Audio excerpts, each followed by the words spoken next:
Vamos, aquí as pedras quedou esta máis próxima, como vemos aquí desta zona dos nichos. Imaginádemos que sendo unha hora de día como era 2 da tarde houbera alguén visitando algún dos seus defuntos neste lugar, as consecuencias poderían ter sido peores. Como dicimos, lugar importante, tamén lugar simbólico, porque nesta zona coñecida como Betanzos o Vello atopábase o Betanzos orixinal antes de baixar cara ao seu emplazamento actual, pero desde logo xa noticia que nos trae aquí puido ser moito peor, aínda que a imaxe impacta do revomento deste muro en San Martiño de Tíobre.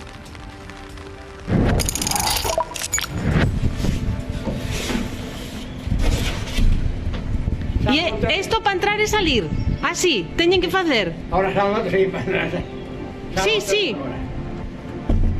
Oh, mira. Ahora se me costa máis que... Mira. Hai que ver... Faltame 4 meses para 94 anos.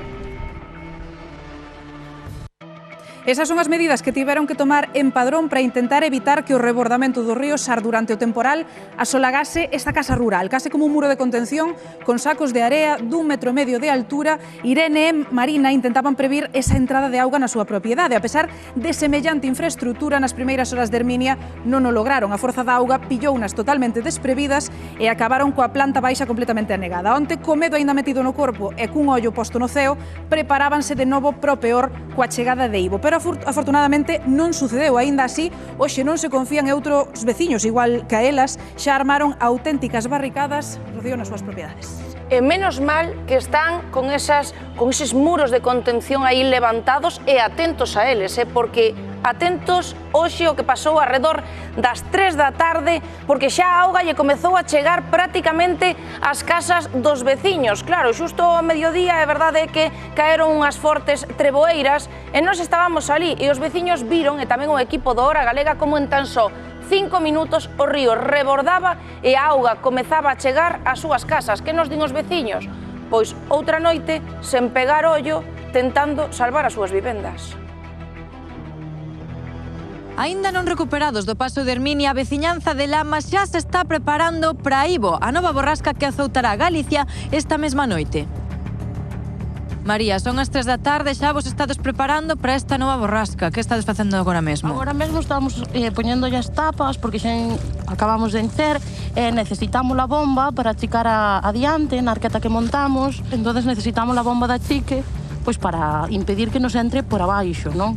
Aguantou, pero que a auga pasou igual. A auga pasou por riba, efectivamente, pasou por riba, moveu toda a barreira, o que non contábamos é con tanta altura. Estes son os drenajes de todas as casas, este tubo amarelo, e obviamente a auga tamén entra por abaixo. Nós metemos a bomba da chique, porque non podemos impedir que algo filtre por abaixo, entonces ca bomba bombeamos a auga para fora. Outro día complicado. Esperemos que non tanto.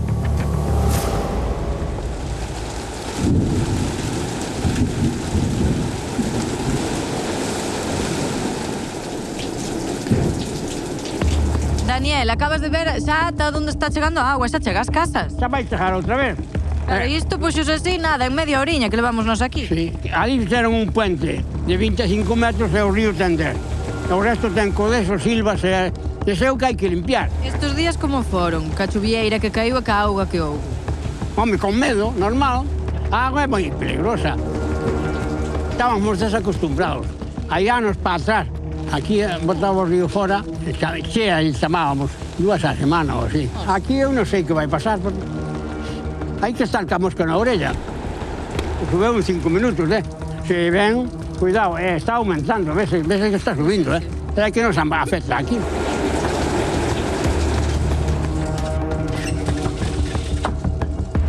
Cando colocamos a plancha, pois botamos unha espuma que hai para por os lados para que quede sujeta e que que axude tamén a aislar para que non entre agua. É o que facemos. Poñémolo nesta porta e nada atrás. É o que hai. Nós, por suerte, solamente este inverno entrounos por aquela porta dali un pouco, demos achicado bastante ben, pero sí que tuvemos que levantar electrodomésticos, sofás e demais, sí. Os madeiros estes, por si acaso, non se quitan hoxe? No, hoxe non. Sempre hai algo de tensión porque nunca sabes hasta onde pode chegar, claro. Nunca foi, ou eu polo menos non recordo que nunca fora desta maneira.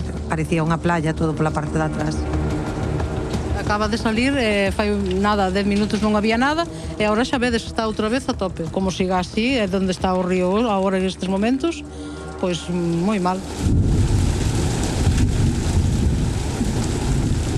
7:43 minutos, estamos a 29 de xaneiro, xa remata o mes, e menos mal, porque semellou ser o mes máis longo do ano, e por riba, cos gastos do Nadal, con isto das rebaixas, acabamos todos ca conta bancaria desplumada, por non contar que, xa sabedes, subiron os prezos ao mes a costa de xaneiro que nunca remata, verdade? Porque mirade, o combustible subiu.